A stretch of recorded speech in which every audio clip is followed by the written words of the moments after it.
కొంతమంది ఎన్ఆర్ఐస్కి ప్రజాస్వామిక స్ఫూర్తి అర్థము అవగాహన కాదు. మనం ప్రయత్నం చేసినా కూడా వారు తెలుసుకునే ప్రయత్నం చేయరు.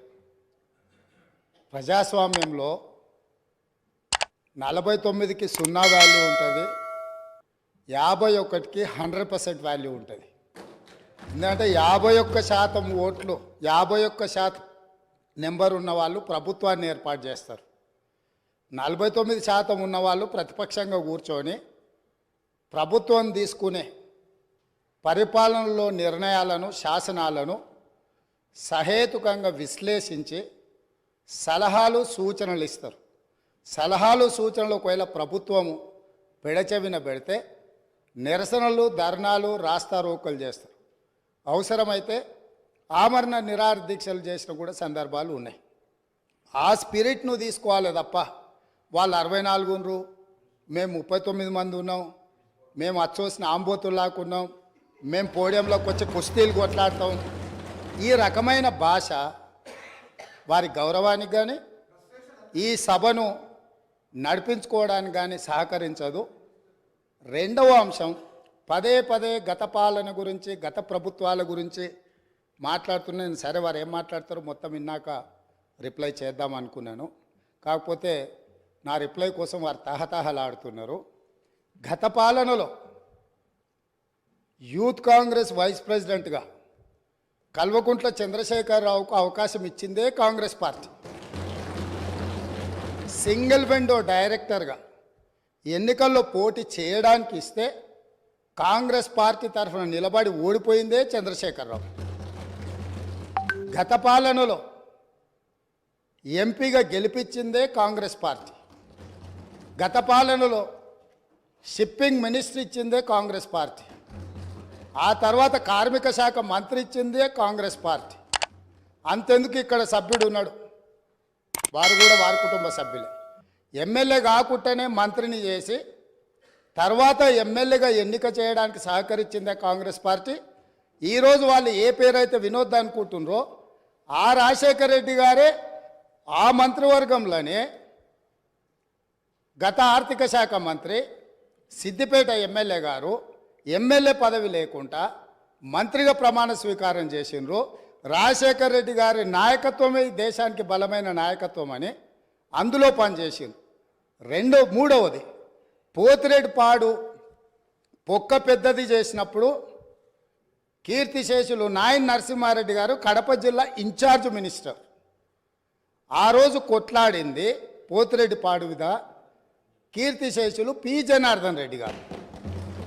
పోతిరెడ్డిపాడు పొక్క పెద్దది చేసినప్పుడు ఇక్కడ ఉన్నోళ్ళు ఎవరు ప్రాణత్యాగాలు చేస్తామని ఎవరు కొట్లాడలే, ఎవరు మాట్లాడలే. సొంత పార్టీ, సొంత ప్రభుత్వం ఉన్న తెలంగాణ ప్రజల హక్కులను భంగం కలిగించొద్దు, కృష్ణానది జలాలలో మా వాటా మాకు ఉండాలి, మా వాటాను ఎవరు తీసుకెళ్ళినా మేము ఒప్పుకోము అని కొట్లాడింది ఆనాటి నాయకుడు పి జనార్దన్ రెడ్డి గారు మాట్లాడినారు తప్ప వీళ్ళు కాదు.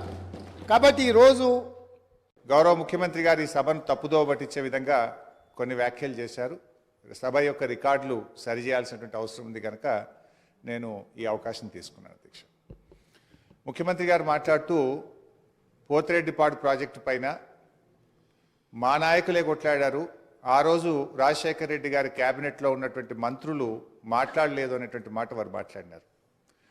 నేను దాని మీద ఒకరోజు వీలైతే చర్చ పెట్టండి, సభ రికార్డులు తీసి బయట పెట్టండి, వీడియో ఫుటేజ్ కూడా ఉంటుంది సభలో, అన్ని విషయాలు కూడా బయట పెడితే దాని మీద నేను చర్చకు సిద్ధం. But I want to reiterate the record. ఆ రోజు రాజశేఖర రెడ్డి గారి క్యాబినెట్ నుంచి మేము 6 మంత్రులం 14 నెలలకే మేము రాజీనామా చేశాము. మేము రాజీనామా చేసినప్పుడు చెప్పే 6 కారణాలు, అందులో మొట్టమొదటి కారణం అక్రమంగా పోతిరెడ్డిపాడు ప్రాజెక్టును పొక్కగొట్టి మా తెలంగాణకు దక్కాల్సిన కృష్ణా నదీ జలాలను రాయలసీమకు తరలించకపోతున్నందుకు నిరసనగా ఈ క్యాబినెట్ నుంచి మేము వైదొలుగుతున్నాము. తెలంగాణను ముంచి పులిచింతల ప్రాజెక్టు గట్టి ఆంధ్రాకు నీళ్లు మళ్లించే పులిచింతల ప్రాజెక్టును ఆపకపోవడం వల్ల మేము ఈ క్యాబినెట్ నుంచి వైదొలుగుతున్నాము. 610 జీవో అమలు చేయడంలో నిర్లక్ష్యం కారణంగా మా తెలంగాణ పిల్లలకు ఉద్యోగాలు దక్కే విషయంలో మా మాట తప్పుతున్నందుకు నిరసనగా ఈ కేబినెట్ నుంచి మేము వైదొలుగుతున్నాము. నక్సలైట్లతో చర్చల పేరిట చర్చలు జరిపి ఎన్కౌంటర్లు చేస్తున్నారు, ఆ ఫేక్ ఎన్కౌంటర్లు జరుగుతున్నాయి కనుక మేము రాజీనామా చేస్తున్నాము. ఇట్లా ఒక 6 కారణాలు ఇదే సభలో చెప్పాం, బయట చెప్పి మేము ఆ రోజు రాజీనామా చేసినామనేటువంటి విషయాన్ని సభ ద్వారా గౌరవ ముఖ్యమంత్రి దృష్టికి మీ దృష్టికి తెస్తున్నాం. రెండో విషయం, ఇదే సభలో అదే పోడియం దగ్గర మీరు రికార్డులు తీయండి, నా చేతిలో ప్లే కార్డ్ మేము ఆ రోజున్న మా పద్మారావు గౌడు శాసనసభ్యులం పోతిరెడ్డి ప్రాజెక్టును వెంటనే ఆపాలని చెప్పి 45 రోజులు మొత్తం బడ్జెట్ సెషన్ మొత్తం పోతిరెడ్డి ప్రాజెక్ట్ ఆపాలని మేము అక్కడి నుంచి కీర్తిశేషులు పీజేఆర్ గారు ఒక్కడు కాంగ్రెస్ పార్టీ నుంచి ఇక్కడి నుంచి కొట్లాడిండ్రు ఒక్కడే. ఆ రోజు మంత్రులుగా ఉన్న చాలా మంది పెదవులు ముచ్చుకొని ఇక్కడ కూర్చున్నారు తప్ప ఆ రోజు మాతో గొంతు కలిపింది ఒకే ఒక్కడు పీజేఆర్. ఆ పీజేఆర్ తనయుడు విష్ణువర్ధన్ రెడ్డి కూడా ఈరోజు మాతోనే ఉన్నాడు. రెండో విషయం I would like to clarify. నేను విషయాల్లో చర్చలకు పోతే చాలా చెప్పాలి కానీ just I'm trying to give the clarification. ఇది ముఖ్యమంత్రి గారు చెప్పిన పోతిరెడ్డిపాటి విషయం. రెండో విషయం, ముఖ్యమంత్రి గారు మాట్లాడుతూ నేను శాసనసభ్యుడు కాకుండా మంత్రిని చేసిన ఘనత కాంగ్రెస్ పార్టీది అని వారు మాట్లాడినారు. ఆ కాంగ్రెస్ పార్టీని అధికారంలో తెచ్చిన ఘనత టీఆర్ఎస్ పార్టీది. ఆ రోజు చంద్రబాబు నాయుడు గారు తెలుగుదేశం హయాంలో వీరు ఓడిపోయి కనీసం ప్రతిపక్ష హోదా దక్కకుండా పూర్తిగా దిగజారిపోయినటువంటి కాంగ్రెస్ పార్టీకి జీవం పోసింది కేసీఆర్ గారు, టీఆర్ఎస్ పార్టీ. ఎందుకంటే నేను ఆ రోజు ప్రణబ్ ముఖర్జీ గారితో హిమాచల్ భవన్లో చర్చలు జరిగినప్పుడు కీర్తిశేషులు వెంకటస్వామి గారు, గౌరవనీయులు మాజీ ఎంపీ సురేందర్ రెడ్డి గారు, కేసీఆర్ గారు, ఆలే నరేంద్ర గారు, నేను ఆ చర్చల్లో ఉన్నాను. కేసీఆర్ గారు ఆ రోజు మాట్లాడుతూ ఆ అలయన్స్ చర్చలు జరిగినప్పుడు తప్పకుండా ఈ రాష్ట్రంలో కాంగ్రెస్ పార్టీ అధికారంలోకి తెస్తాం, దేశంలో కూడా అధికారంలోకి వస్తుందంటే ఆ రోజు ప్రణబ్ ముఖర్జీ గారు మాజీ రాష్ట్రపతి గారు అన్న మాట I was part of the discussion. Chandrashekar garu మీరు అన్నట్టు నిజంగా కాంగ్రెస్ పార్టీ అధికారంలోకి వస్తే నువ్వు నా ఇంట్లో కూర్చొని తెలంగాణ రాష్ట్రం తీసుకొని పో, నిజంగా అధికారంలోకి వస్తుందా అని ఆయన అన్నారు. ఆ రోజు మేం పొత్తు పెట్టుకోవడం వల్లనే ఆ రోజు కాంగ్రెస్ పార్టీ అధికారంలోకి వచ్చింది తప్ప మీరేదో గెలిస్తే మాకు పదవులు ఇచ్చారు కాదు. మేము కాంగ్రెస్ పార్టీకి భిక్ష పెట్టినాం, మేము కాంగ్రెస్ పార్టీని అధికారంలో తేవడానికి ఆ రోజు సహకరించమనే విషయాన్ని గుర్తు చేస్తా ఉన్నాం. అధ్యక్ష, కేసీఆర్ గారి గురించి కూడా వారు మాట్లాడినారు. Just I'm trying to set right the record. నేను స్పీచ్ ఇవ్వడం లేదు, స్పీచ్ ఇచ్చినప్పుడు నేను ఇంకా చాలా విషయాలు చెప్తా, ఓన్లీ రికార్డ్ సెట్ రైట్ చేసే ప్రయత్నం చేస్తున్నా. వారు ఏం మాట్లాడినారంటే కేసీఆర్ గారిని మేము ఎంపీ చేసినామని చెప్పి మాట్లాడుతున్నారు. కేసీఆర్ ఆ రోజు కాంగ్రెస్ పార్టీతో పొత్తు పెట్టుకున్నప్పుడు కేసీఆర్ గారి గురించి ఒకటే విషయం చెప్పి నేను ముగిస్తే అధ్యక్ష, ఓన్లీ వన్ మినిట్ అధ్యక్ష, 1 minute అధ్యక్ష. ఆ రోజు 1 minute అధ్యక్ష, only I'm trying to set right the record. నేను స్పీచ్ ఇవ్వట్లేదు, రికార్డు కరెక్షన్ మాత్రం. ఒక్కటే నిమిషం అధ్యక్ష, సీనియర్ శాసనసభ్యులు ఒక్కటే నిమిషం అధ్యక్ష. I will take only 1 minute. I will take only 1 minute అధ్యక్ష. ఆ రోజు నిజంగానే కేంద్రంలో ఆ రోజు కాంగ్రెస్ పార్టీ అధికారంలోకి వచ్చినప్పుడు సోనియా గాంధీ గారి అధ్యక్షంలో యూపీఏ సమావేశం జరిగింది.